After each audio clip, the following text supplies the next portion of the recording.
Hey guys, it's Tony Robbins. Listen, I've got a video here for you today that I think you'll really enjoy. I am, for the last, I guess, 9 months or so since the economy took its giant collapse all over the world in different areas financially, I've been meeting people that are trying to figure out what to do financially. And I've watched so many people in business who are trying to figure out what to do. Their customers are responding in a different way. They're hanging on to their money and they're concerned. And so I thought, you know, the traditional approaches to business are not making a difference. What I'm best at is modeling. You know, I've always, when I wanted to figure something out, I go to people that are the best in that area and figure out what they're doing and teach myself how to do that and then teach others to do the same once I've proven it's worked with myself. I said, I want to find the best of the best, and I've been really fortunate over the last, as I say, probably 7, 8, 9 months to have spent some time interviewing and getting to know and becoming good friends with many of the top people in the internet marketing. I mean, people that, they're not the likely people you normally look at. I look at them as the new money masters. You know, they're guys that, you know, they didn't have the traditional education and ladies that didn't, but they found a way to add value. So whether you're looking for, you know, an opportunity to figure out how to have a second income stream, or you have some form of business you're considering being in or you're in and you want to learn some tools, I thought I'm going to create some great products for this, but I thought I'd just send you out first a neat little interview that I did with them. These guys called me up and said, can we come by? I'd love to chat with you. And I said, well, we're going to chat. Let's put it on film. So we just knocked around, and what they wanted to ask me was, look, you know, we spent enough time with you. We know you know how to get people to take action. I said, well, come on over and let me kind of get inside your heads a little bit. Let me see why you follow through. Why do so many people say they're going to do something and then never follow through? And a few people do something inside their head and heart that gets them to follow through. So I just thought you might enjoy this conversation we've had. It's with Frank Kern and John Reese, two of the best in this industry. And you know, I think you'll find it interesting. Maybe you'll be triggered a little bit to think about what will get you to follow through too. So this is my little gift to you. I hope you enjoy. We got the dialing. Thanks. Tony, what's up? Good thing, man. How about you? I'm good. Listen, we've got a serious issue that I think is affecting our market, and we need your help. We actually don't know if we can solve this problem, but we think that you can. So we want to barge in today. We're kind of riding around anyway. I know you're shooting and stuff, but if you got a couple minutes so we can pop by, that sure would be helpful. Okay, well, I'm honored. If you help me. Come on over. I look forward to seeing you. Okay. See you, man. All right, man. Bye. Look forward to seeing you, John. Bye-bye. Yep, Bye. see ya. So why are we in a hotel anyways? They use this place a lot to shoot stuff because it's got a really nice background. Oh, so really it's nice outdoor filming stuff. different guests and interviews and TV commercials? Hey, man. How's it going? Come on in. All right. Thank you. Hey, Tony. guy. What's up? How you doing, man? What's all this? Doing a little leadership filming, man. That's awesome. Good to see you. All right. Thanks for having us, man. How you doing? Well, come on in. I'm curious to what this major problem is that you're going to see me right away about. This sounds like a setup to me, man. It's a setup, yeah. I told John it was an intervention about his glue sniffing problem. Well, come over and sit on my lap. Yeah, exactly. So we were doing some talking, and the big problem in our industry, we think, is a bit of a mystery. No one has the exact answer. We were actually talking about trying to figure it out, that, you know, so many people in our market get these courses that, you know, him and I both, for our own respective businesses, spend hours and hours of time, you know, recording these, you know, building these education products, these training products to show people how to grow a business or build a business. But there's this large segment of our customers in our market that we're in that really don't get results. They don't do anything, or they're just, you know, for whatever reason, it's not for them. It's just, you know, we were just talking about how great it would be if there were just, you know, so many more success stories, right? Like If everyone who actually bought stuff, not necessarily just our stuff, but all of the stuff within our community, if the people who bought it, if everyone who bought it just actually used it, you know, and just followed the directions and followed through, how amazing that would be, like what we would accomplish as a community as a whole if that happened. So our challenge is, what needs to happen, what kind of shifts need to happen to get people to follow through, to get people to actually use the products? You're talking about the same mystery that people have of, you know, why does somebody, you know, get that fat, or they're out of control and they hate themselves, but then they go have another piece of chocolate? Or, you know, why does the person who's just, the doctor just told them they have cancer, lung cancer, and said you've got to stop smoking, and some studies show 70% of the people keep on smoking. So you're not talking about a minor issue here, right? It's part of life. But there is an answer, because there are people that do follow through, and there are people that never did before, and then they've never followed through in their life, and now finally they break through. And that's what I try to focus on, is what those people do. You know, in my case, in the business world, I look at people like you, people like Dan Kennedy. What do these guys do? Okay, I'm just going to do that to the best of my ability. And sure, you know, it's like, well, oh no, I can't write copy as well as Dan Kennedy, or I don't have as much energy and drive as Tony Robbins. Well, but you didn't start. So like, what? You didn't start out I've got as much Frank as I got. Kern. You didn't start out who you are. You started out trying to make how much? Come on. $300. Yeah. A week. A week. $300 right? a week, yeah. And you failed at that in the beginning, didn't you? I failed pretty miserably, yes. But it was effortless to fail. I mean, it's just like natural, yeah. But truthfully, you went from $300 to, I remember you said your first time you believed, if I remember, was when you made like $2,500 in like it 4 or was 5 days when I was on vacation. While you're on vacation. That was when the true internet marketing dream was realized, you know, Right. because I sold a downloadable product and I wasn't even there. I didn't have to ship anything. I was like, oh my God, this was so great, you know. $2,500, and to me that was just a gazillion, you know, because my rent I think was like $400 or something. And when you've told me that story before, and you just did it again, and you get you big grin on your face, you get more excitement on your face than when you talk about doing 18, than when you talked about doing the 18 million, which I know you're proud as hell of, and you didn't get all the money, but you made 18 million bucks for somebody in 24 hours, right? Yeah. But look at your face. It's like nowhere near as excited as $2,500 in 5 days, baby. Thing, though. I mean, the $2,500 is just as, there's no difference. No, there's even more, because there was a moment when you recognized what was possible, but you didn't recognize it until you actually experienced it, but you only experienced it because you had to. Right. You had to keep going until you found it, just like you did. You had to keep going until you found it, And it's like the validation that the fear doesn't have to matter anymore, that you don't, there is no other, that, you know, not having the plan B and knowing that you're going down the one path towards what you want. Yeah. It's the validation in your brain that, hey, this works. It may not work yet on the level I want it to, but it works. I've just proven it to myself. Right. And for that, I win. It's game over. I've already won. Yeah. Because I've proven it to myself. Right. So it validates everything in my mind that I want to do now, just at a higher level, and doing more of it. That's it. Right. You just now leverage it. You now just stack it. So what do these people need to get started? Why aren't they starting? We all know the answer is fear. But the difference with you guys or me or anybody who's followed through is we're more afraid of what life would be like if we don't follow through than the person who's willing to settle for what they got and kind of hope it'll change and maybe purchase something for the moment and then not follow through on it. It's almost like people, overachievers, have a little more fear. They're a little more afraid of missing out. They're afraid of not being there, or they got a strong enough reason to follow through. So I'd say if you're looking at home, you want to give somebody some value, go, where do I start? I'm sick of this. That's a damn good place. That's probably why they bought the product in the first place, but now they're not. To escape from that for just a minute. What's that? They bought the product to escape from that state. Just for a moment. Yeah. So, because well, guess what? What makes people excited is progress. You don't have to be at the goal yet to feel alive again. You have to make progress. And the first step to progress is making a decision and buying the product. But then they don't do the second step, which is open the damn thing up. I think another powerful distinction that you're hitting on here is the fact that a lot of people that have breakthroughs in their lives, like including Frank and I both in different, success stories, situations, whatever you want to call them, is that, people typically hit rock bottom before that must is a reality. You're right. So in thinking of that, because a lot of things as well, like we hear in marketing, like if you had a gun to your head right now and you had to make money in the next, 48 hours, what would you do? And that really resonates with people. But so I just wanted to bring this into the conversation, because I think a big part of the market of all these people aren't people that have their backs completely against the wall yet. That's right. Okay, so they're not in a must situation yet.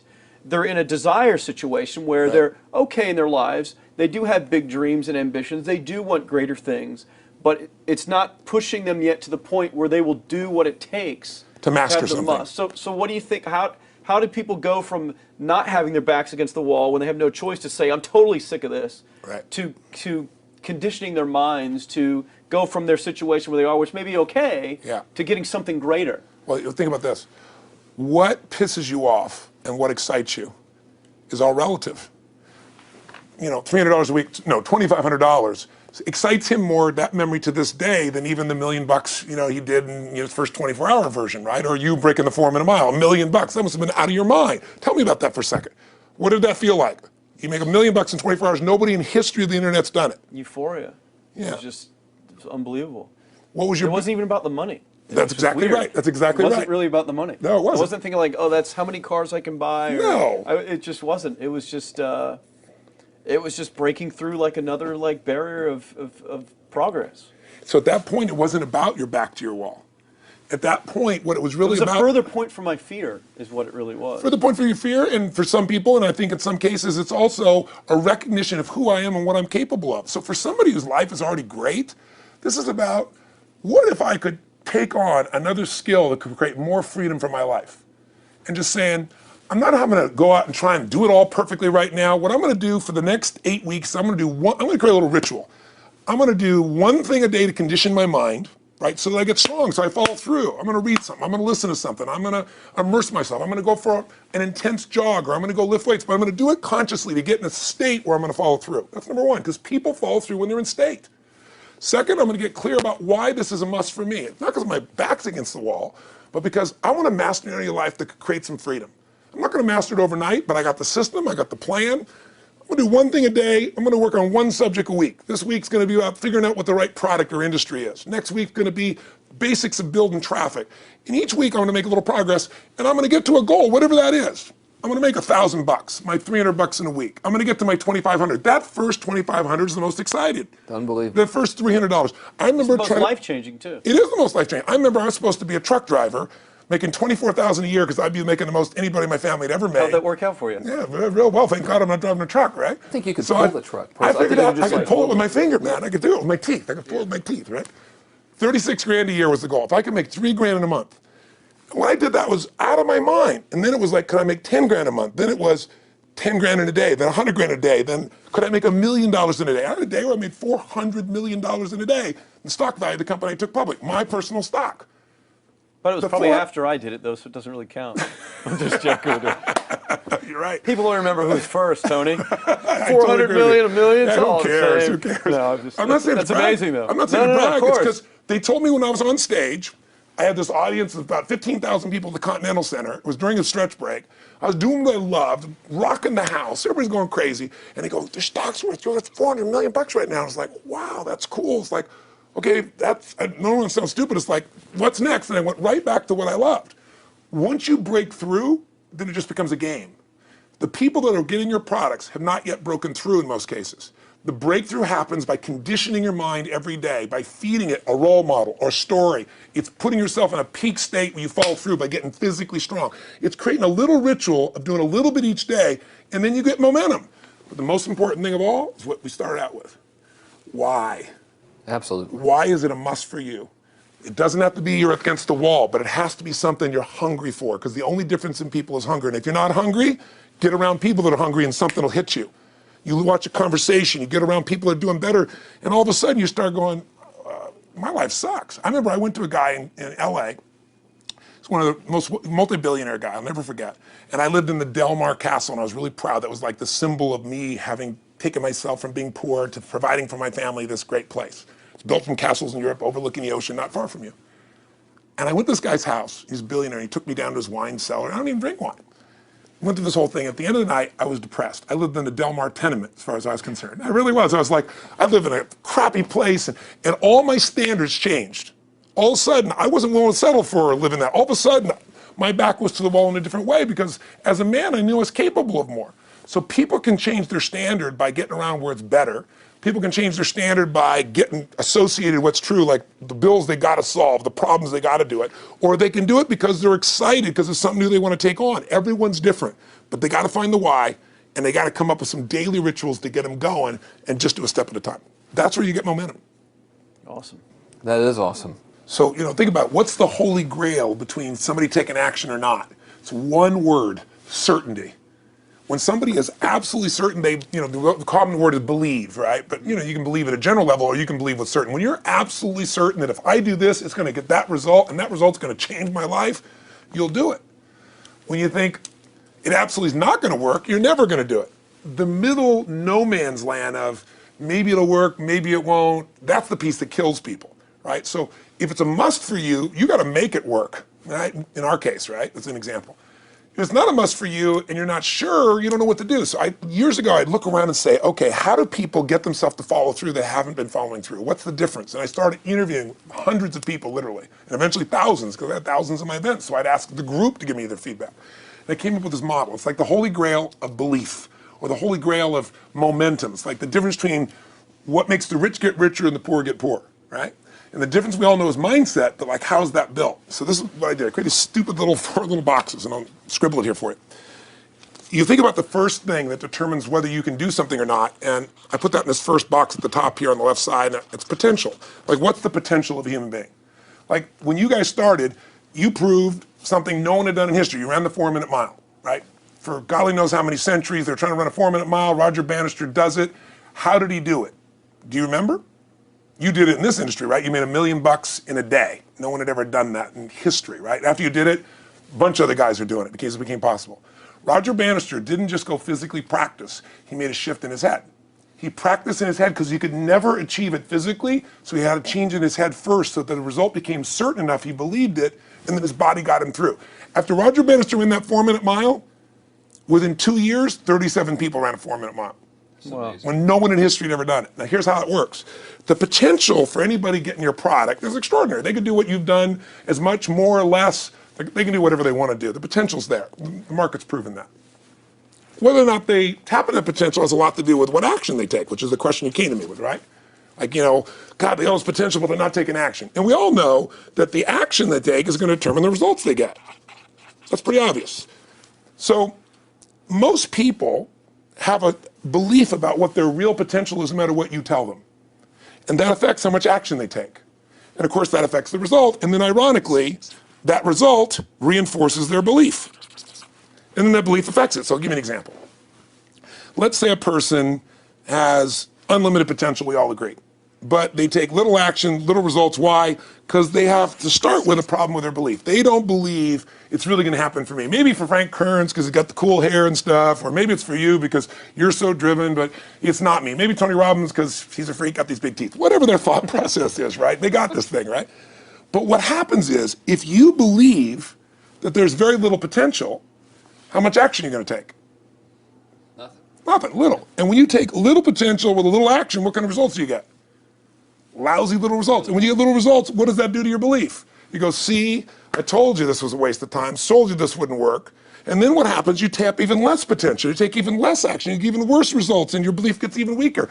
And this sucker feeds on itself until you are in a downward spiral. It's poisonous. It's poisonous and it's self-fulfilling.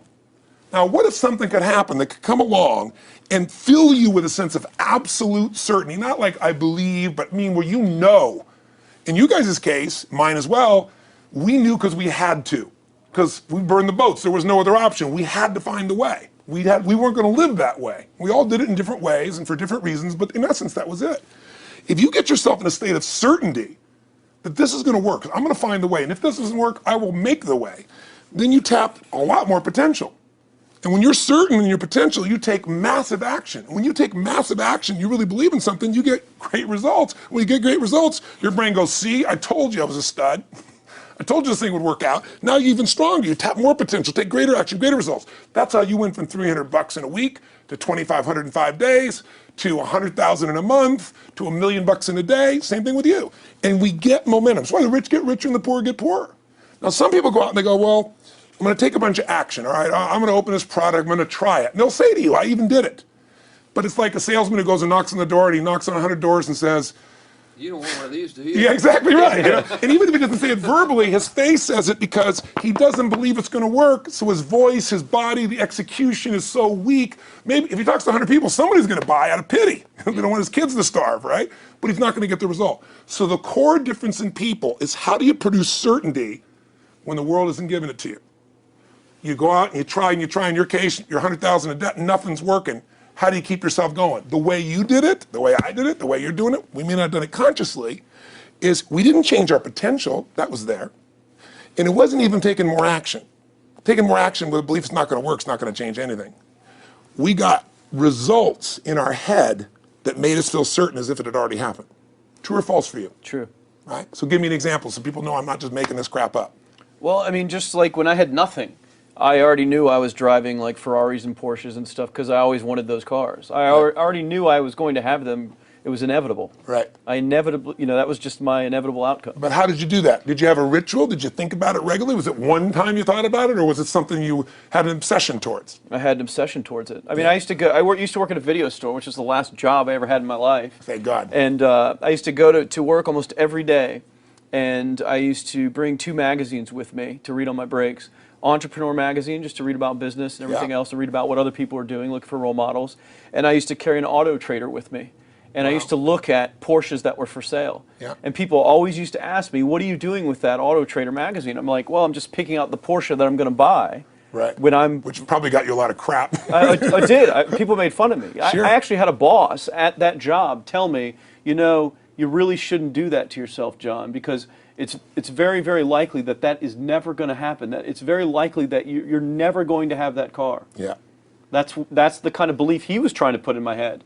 And I was like, no, you don't realize that it's inevitable that I will drive here sometime in the near future with that car when I'm not working for you and drop movies off for you to put back on the shelf. And that actually happened. And it was one of the most fulfilling days of my entire life. And the great thing was when I pulled up in this car, I was, I was in my mid-20s, a car that most mid-20s... What kind of car was it? It was a Porsche 911 Turbo. It was a convertible and everything. It was a beautiful car. It was one I always dreamed of having. But, you know, for a few years I always circled the ads of which ones I was going to buy. Well, when I finally got it and I pulled up at the store, you know, I had all these people, some people that were still working at this $7 an hour job were there years after I left.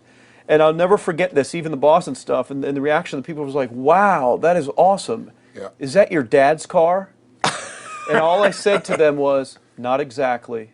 Good for you. And I just smiled and just left. But it was, you know, it's the weirdest thing, but I just knew it was going to happen. But you knew it because I conditioned myself to you did it over and over again. Yeah. When I was in high school, I was not a popular kid, but I was passionate and intense, and I'll never forget. Some people, some particular girls gave me some crap, and a guy too. And I wrote in their journals or their, you know, their annual yearbook at the end, I wrote, you know, someday, I said, you treated me like hell. Someday I'll be rich and famous, and you'll be an effing truck driver.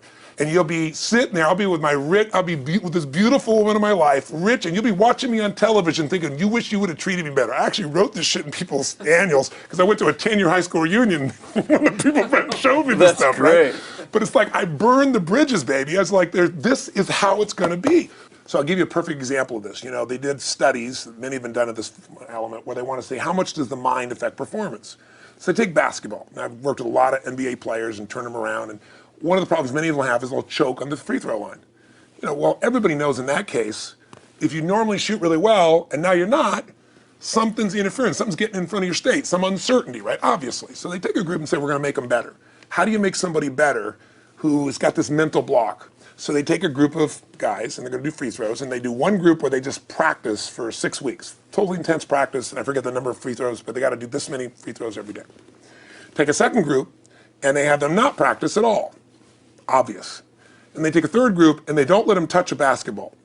All they do is have them practice in their mind, but the key is, it's not practice makes perfect, it's perfect practice makes perfect, as corny as that sounds. So these guys see themselves making the shot every single time, conditioning their mind and body that it's perfect every time. They're not interrupted by a reality that would screw with them. So at the end of 6 weeks, they tally it up, and now they give them a test to see who has the highest free throw percentage, you know, success. What do you guess it's going to be? Well, the obvious person says, obviously, it's not the guys that didn't practice, but which one is it? The mind, or is it the ones that actually practice? I'm assuming the mind. Yeah, you would assume it because it's true. Right. You intuitively know the truth, that practicing's not enough. It's getting yourself so certain so many times that now when you go to do it, there's no hesitancy and you execute. It's having that absolute certainty that makes you tap your full potential, take massive action, get massive results, be reinforced to having stronger belief. This is what makes somebody a star at anything. It's like Jack Nicklaus, the golfer. Yes. He visualized every shot and where it was going, landing right where he wanted it before he ever hit it. Every single time. And what do most golfers do? Every single time. They just take a practice swing and they kind of hope for the best and point in the right direction and hit it. And some of them, if they've had some bad hits, what are they really focusing on? You know, what I don't want to do. Exactly, exactly. And that's the same thing here. So I'll show you a little stupid little physical technique for this. So stand up for a second. You guys going to do this with the camera, show them? So try this for a second.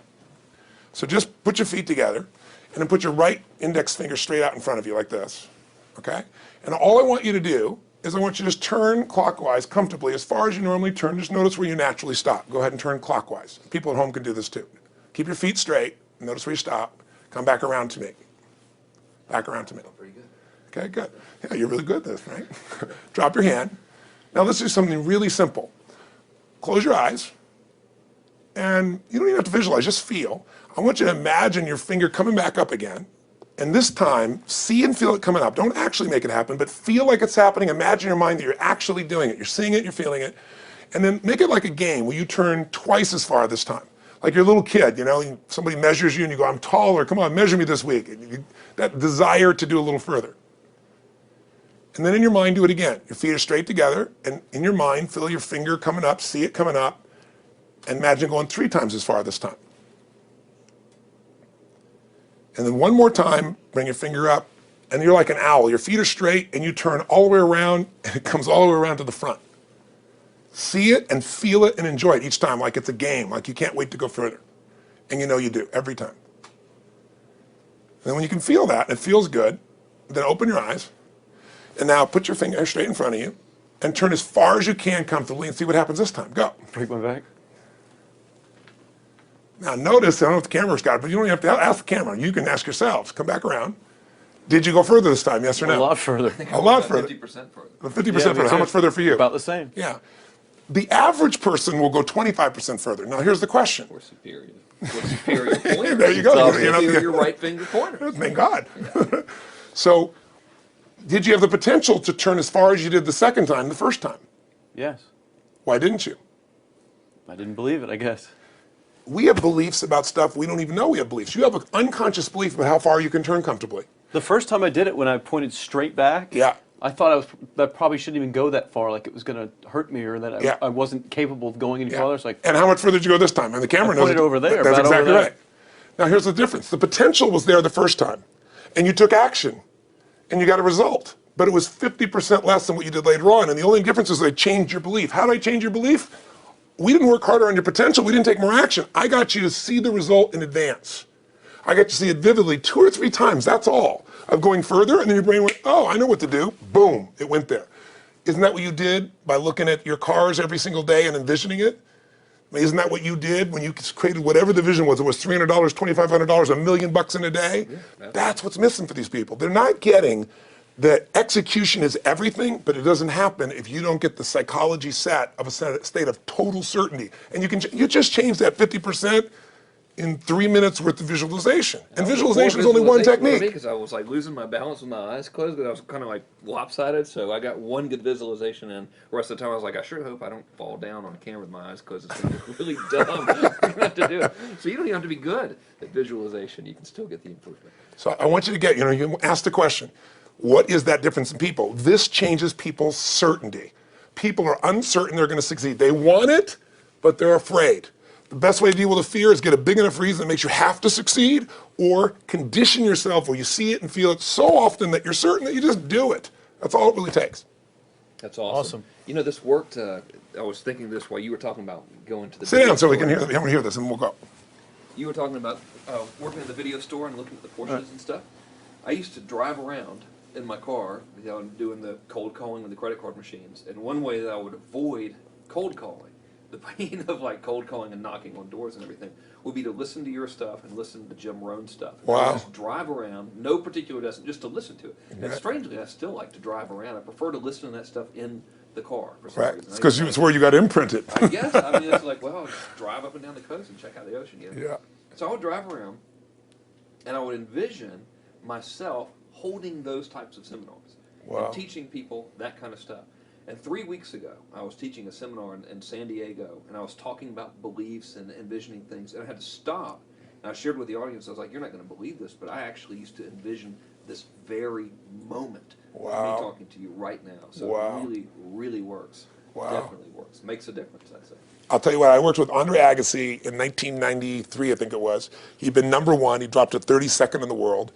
And he was literally ready to quit with no exaggeration. His father was managing him, and he was so angry with his life. And he went through some, I think, wrist surgery at the time, and he's working on his swing. And he was dating Brooke Shields at that point. They weren't married, not his current marriage, obviously. And so she said, you got to come see Tony. Because I don't need motivation. Because he's not motivation, man. He's strategy. He'll show you how to make that shift in your head. So he comes. I work with a guy. In the beginning, he's saying, do your magic stuff. Like, oh, yeah, great, thank you. And I said, tell me, if you ever hit a tennis ball perfectly, and I'm trying to get him in the zone to remember that time, like you visioned, where he was perfect at it. He goes, of course I have. And I get him vision over and over again. And finally, he's in the zone. He's feeling that again, right? He's seeing it and he's feeling certain, and the swing is going perfect. And I said, how's that feel? He goes, it feels perfect. I said, but are you thinking about the swing? You're not thinking about the swing. You're not thinking about how to do it. You're just seeing the result you want so vividly that it's there. So all I did was train him how to go in that state over and over again. He won the next weekend.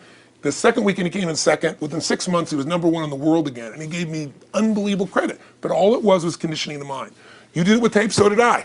We were just talking about this earlier, Pam and I used to go when I was 17 years old down in downtown Los Angeles, this place called Night Education, K-N-I-G-H-T, like in the night.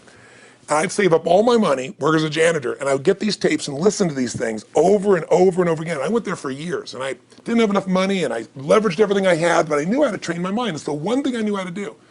This man's name is Mario. I saw him in his 80s. You know, he obviously knows how my life turned out and was very proud of the role he played in that process. He used to tell people the story. This guy's the real thing. He didn't just start out this way. This is how Tony did it. He listened to these tapes. He conditioned himself, right? This is the real stuff. He passed away a few years ago. I'm calling his house, and he passed away, and his daughter was there, and she wanted to share with me that how I touched his life and so forth. But the best thing was, I thought, you know what? I want to get those tapes. I want to get that stuff that conditioned. You know, I want to go back to that moment like you did of, you know, that moment was visualizing, now I'm living it. And she said, he left all this in his will to you. So I have all these tapes now that are from the time when I originally went through, and like I'd go to sleep and I had these sleep tapes that conditioned my mind to believe that I could succeed even when I was sleeping, or to build energy in my body. And anybody who wants to succeed has got to know it doesn't just happen. You can buy a product, but you also, with that product, have got to condition yourself. You got to make it a must, and you got to get a ritual. And if you do it, whatever you used to dream about you thought was so huge, you'll just live it. You'll live it like you lived this yesterday, like we're all living the life that we envision. Because we had to, and because we played this game with our head. We got the belief to be real by seeing it enough times and feeling it enough times till our brain believed it, and then it made it happen. Which raised the potential, which made us take more action, which got us better results, which raised our beliefs again. That's right. And then that's why the rich get richer and the poor get poorer. So instead of bitching about it, change it. And this is how you change It's like a self-fulfilling prophecy. Completely. It's pretty easy to change. Just that one simple exercise was amazing. I'm still like, holy crap, you know, I wonder what else I can do now. But look what most people do. Most people do the opposite of that, right? They get the product or they think about doing it, and what do they envision? It not working. That's right. The excuses. So they envision it not working. As soon as they envision it not working, they feel uncertain. As soon as they feel uncertain, how much potential they tap? Little, if anything. And so they send back your product, and they didn't listen to the damn thing, you know? And guess what? What does that do, by the way? They make that as another lousy result in their life. I didn't even follow through on that, and they believe even less. This process is the holy grail. It's where the whole game changes, and anybody can do it, and they can do it in a few minutes. And if they do it a few minutes each day, then they get a different life. They do it a few minutes one time, their life changes for the day. We're defined by our rituals. Everybody's got rituals, certain things they do every day. And what we three have in common, and anybody that I know of who has a life that they're living that was once a vision, is we saw it again and again and again, even when it didn't work, even when you lost 100 grand, even when I'm working as a janitor, there's something we would not give up on. And if somebody watching wants to change their life, they got to decide what they won't give up on, and then put themselves in the state of momentum by a couple little rituals. That's all it takes. And I think especially when it comes to anything related to making money, like making money products or promises or courses, people are so inundated with scams and all this garbage, true garbage, that, you know, their natural thinking is that they're so skeptical. It's like they fall into the conditioning of, well, if anything's ever going to work, that thing has to prove it to me before I believe anything. So when they go to approach the thing to make more money with, they're like, well, I'm starting at zero, and this thing has to prove to me that it has any potential at all before I believe that it will. Don't you agree with that's the case? Unfortunately, it's the case, but here's the truth. When somebody says to me, in my business, even more, because a lot of people think I'm a motivator. I hate that term. That's never been what I've done. I do believe in energy, and I'm passionate. You know, they see 10,000 people in a room rocking, they go, oh, he's motivating them. I believe in peak state. You get a top athlete, you get in a concert, and you get in state, right? The problem is, to defend themselves so they won't be disappointed again, they lower their expectations. So someone will say to me, well, I'm skeptical or I'm pessimistic. And my response to them is, no, man, you're gutless. It takes no guts to be skeptical. You don't have to have any capacity to be a critic. And now with the web, you don't even have to own that you're the one being the critic. You can burn somebody and, you know, anonymously, right? I said, you know what? It takes guts to believe. And if you think something's going to do it for you without you putting your guts on the line, you might as well forget it right now. So this idea that I'm skeptical or they got to prove it to me, it's the biggest lie. What that really is your fear talking. You're so scared of failing, you don't even want to get your hopes up. And if you don't get your hopes up, you might say, well, what if they get their hopes up and somebody gets disappointed? How many disappointments have we experienced in our business careers and in our lives? The difference is some people take disappointment and let it destroy them. Other people take disappointment and let it drive them. And you get to choose. Are you going to turn this thing into why it didn't work and a bunch of stories and excuses, or are you going to take this thing that didn't work and figure out what are you going to do to make it work? And it may not happen the first time, the second time, the third time, but the people that are relentless find the way. And it's the common denominator in all these guys that are kind of our friends or family, money masters, the new money masters is they all did it with will. Nobody here inherited this stuff. Everybody figured it out. And keep figuring it out. And it's going to keep changing. And you say, you know what, 1% of 99% of the money being made is being made by 1% of the people, because only 1% of the people will condition their mind and condition their body and follow through some daily rituals. The rest will tell a story about why it didn't work, how it wasn't their fault. And you got two things in life. You got results or you got a story, And too many people think that that 1% is somehow entitled to it, and they're not. Which is, it's just all in the head. It's all in the their head. belief. It's all in the head. Which can be changed with some conditioning. Basic conditioning. You just proved it to us. That's fun. That's why I made Get the Edge in Personal Power, because I understood that from the very beginning. Originally it was 30 days, and years later people would say, I've heard all the great results and everything else, man, but I don't have 30 days, and I'd be behind the glass, focus group, watching these people and want to shake them, like, you don't have 30 days to change your life, I thought, okay, I'll make it 7 days, just one, because after 7 days, you get momentum. I mean, think about it. When do people's lives change? In a moment. It doesn't change in 10 years. Your life may suck for 10 years, but there's one moment when your whole life changes, the moment you decided. When you said, no more, and I'm doing it, and you kicked yourself in the ass, and you made yourself go do something, right? When you finally said, enough, no more, I quit, or let's begin, or I love you, there's a moment when somebody's life changes. And that can be gotten in a couple of days. So people watching don't have to wait until they've mastered everything. They got to get started and do what's next, and just put themselves in a state where they start making some progress. Well, there it is. I think that's the answer that can help solve that problem with a lot of people. They'll just pay attention to it and do it. The bottom line is, all three of us and some of the people that we consider as family that are part of this process, we've all done well, and we don't need to do this stuff. We're able to do the stuff because underneath it all, people can see in your eyes, Frank, when you talk about $2,500 you made that day and the joy, right? Or you talking about not willing to settle, and just, I don't care what they say. They tell me I'm going to sit here and I should lower my expectations. I'm going to be driving my car in here and they're going to be delivering a video to me. There's something inside of every human being that will make it click, that'll make it so that today is not like yesterday and tomorrow will be different forever. And that process is an emotional hook. And what I hope is people watching this stuff, maybe something in here will piss them off enough or remind them of something or say there is a plan and it isn't just luck. And if I just get my big enough why, and I get a little system for conditioning myself, and if I start to feel overwhelmed, I just do one next step. And I keep learning and keep moving forward, I will get there. And if we accomplish that out of this conversation, then this conversation was kick-ass and fun, not just for us, but it'll be something that we'll be really proud of a long time. Whether that happens or not really has nothing to do with us, but whether or not people take it in as real and do something with it. I hope they will. I think a lot of people will. I think they will. Thanks a lot. I think it was awesome. Thank you. That's been a And blast. Appreciate it. your shoot here. Yeah, go back to the next one. Yeah. Thanks, guys. Thanks. Yeah. Thank Appreciate you. it. Really appreciate it.